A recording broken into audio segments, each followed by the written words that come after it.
میں ایک جگہ ایک خلیفہ صاحب کے آستانے کے سامنے سے گزر رہا تھا تو مجھے ایک اور خلیفہ صاحب بھی تھے صاحب، انہوں نے مجھے کہا ان کے مریدوں کو اگر آپ سلام کریں گے تو یہ سلام کا جواب نہیں دیں گے۔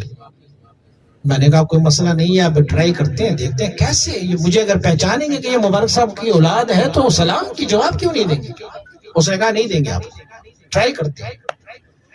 تو میں کھڑا ہوا وہاں پہ، وہ محفل سے فارغ ہو کے روڈ پہ آئے تھے، تو جب باہر وہ آئے تھے 10-12 بندے تھے، ہم نے گاڑی روکی، میں نیچے اترا، میں نے کہا السلام علیکم۔ اب سارے میری طرف ایسے دیکھ رہے، کوئی سلام کا جواب نہیں دیا۔ دوسرے مرتبہ تیسرے مرتبہ میں نے ان کو سلام کیا، لیکن سلام کا جواب ہی نہیں دیا۔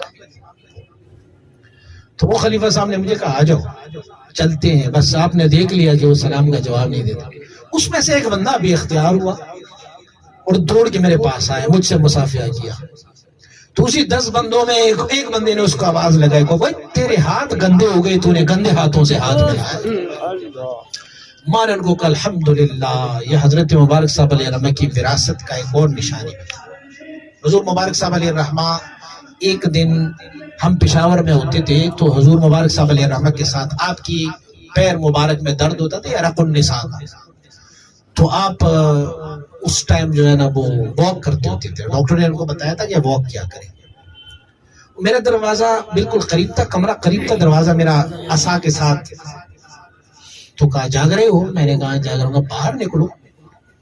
تو ہم باہر برآمدے میں، آپ مبارک ایکسرسائز کر رہے تھے، واک کر رہے تھے، مجھے بھی ساتھ لیا۔ تو آپ کی عادت مبارکہ یہ تھی کہ جو بھی ملا نا ان کے ساتھ تو ان کو علوم و معارف کوئی نہ کوئی بتاتے رہتے تھے کہ بھئی سلوک و تصوف کا یہ ہے، فلاں یہ ہے، قلب کیا ہے، روح کیا ہے، یا مشائخ کے تذکرے ہوتے تھے۔ تو علوم و معارف پڑھتے ایک جگہ رک گئی، تو ایسے میری طرف مڑا، مجھے کہنے لگے مجھ پر آپ کا کیا گمان ہے کہ میں کون ہوں؟ میں نے کہا میرے یقین عقیدہ ہے کہ آپ حضور نبی اکرم صلی اللہ علیہ وسلم کے سچے وارث ہو۔ فرمایا ٹھیک ہے۔ فرمایا وراثت کا ایک حصہ یہ بھی ہے کہ میرے کریم آقا صلی اللہ علیہ وسلم مالک کی اہل بیت اطہار پر کیا ظلم ڈھائے گئے تھے، یاد ہے آپ کو؟ جی یاد ہے۔ ان کے خیموں کو جلایا گیا، ان پر گھوڑے دوڑائے گئے، ان کے جسموں کو علیاذ باللہ توہین کی گئی، ان کی خواتین کو علیاذ باللہ بے ستر کرنے کی کوشش کی گئی تھی۔ یار سادات کو تو مدینہ منورہ میں کسی نے رہنے نہیں دیا تھا۔ آپ کو مدینہ منورہ میں کوئی سید نظر آتا ہے؟ کوئی نہیں، سب کو مدینہ منورہ سے نکال دیا، کوئی کدھر گیا کوئی کدھر گیا۔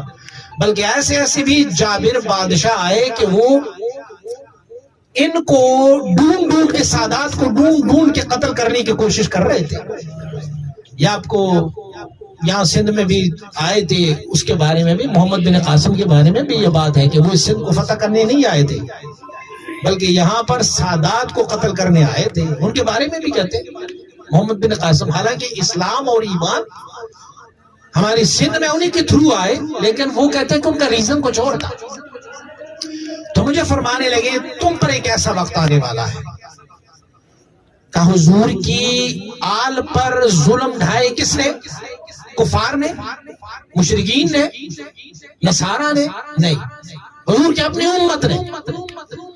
اور وہ سارے یہ جانتے بھی تھے کہ یہ کون ہے، یہ امام زین العابدین ہے، یہ کون ہے، یہ امام حسین ہے، یہ کون ہے، یہ کربلا میں آئے ہوئے کون ہے، سب کو پتا تھا کہ یہ کون ہے۔ لیکن اس کے باوجود میں اس پہ ظلم بڑھائے گئے، انہیں شہید کیا گیا، اہل بیت اطہار کے ساتھ یہ ظلم ہوا۔ تو فرمائے لگے وراثت کا ایک حق یہ بھی ہے کہ جیسے حضور کی آل کو ان کی امت نے ظلم ڈھا کے ان کو پریشان کیا، فرمایا میری ہی مریدین تجھے ایسے ہی پریشان کریں گے۔ وہ فرمایا وہ ہوں گے سیفی، وہ ہوں گے میرے سلسلے کے، وہ ہوں گے میرے خلفاء۔ تو فرمایا جب تم پر ایسا وقت آئے تو فرمایا اس وقت تم یہ یقین اور مضبوط کر لینا کہ اخونزادہ سیف الرحمن سچ میں اللہ کے نبی کے بارے سے، یہ وراثت کا حصہ ہے، آنے والا ہے۔ تو اس بندے نے جب یہ آواز لگائی نا کہ گندے ہو گئے تمہارے ہاتھ، تم نے گندے ہاتھوں سے ہاتھ ملایا، میں الحمدللہ میرا جو مرشد اور مربی اور میرا والد ہے الحمدللہ وہ اللہ کا سچا ولی اور حضور کی سچے اور سچے وارث ہے۔